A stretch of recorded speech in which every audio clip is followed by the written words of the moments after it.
Dr. Gary Plummer here, Rotunda's auto injury doctor. I have a bachelor's degree in natural science and I am a Florida licensed chiropractor. I'm sorry this is a little cheesy, but I really have to get this message out.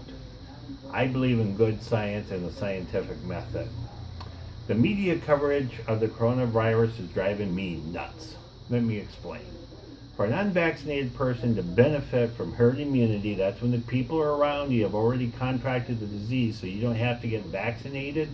The people around you have had to have a 93 to 95% vaccination rate, or have got or have already had the virus, so they now have immunity.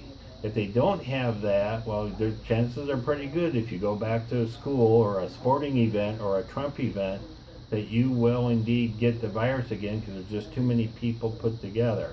You should not have schools, you should not have sporting events or anything where you have more than 10 people. Now, as of April 13th, 2020, less than 2% of the U.S. population has contracted the COVID-19. And there is no vaccine yet. Less than 2% of all the cases and everything else is what is involved. 98% of all the people in the country haven't got anything yet. Unless everyone gets vaccinated before we end sheltering in place, the moment we stop sheltering in place, the virus will have a resurgence. It won't resurge as quickly if we don't have anybody meeting in groups more than 10, we don't have the schools going, and we don't have sports events. Now, the original reports that the virus mainly affected elderly people was incorrect.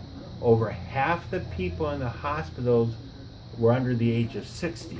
In other words, yes, it was a young person's disease along with an old person's disease. Now, and also the concept that when the patient's fever had broken, they were as good as they were before simply isn't true.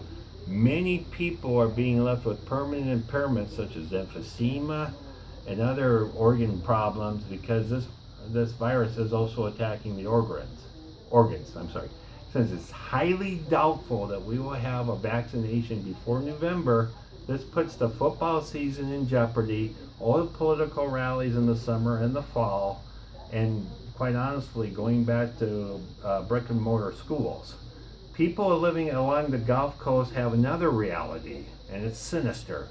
And that is, if a major hurricane blows into Texas, Florida, Louisiana, the Carolinas, and you have to go somewhere and be around hundreds of other people while you're waiting out the storm, and God forbid the power gets cut off and the air conditioners go with it, it could be just, it would make the boats, the vacation boats, look like nothing compared to this. And a hurricane evacuation would be many times more horrible than anything else. My new hurricane plan is to stay in Englewood, Florida, unless I think there is a major hurricane coming in the next 6 days. And if so, then I would have to vacate out of Florida, not affected by the hurricanes. Thank you. That's it. Kill it.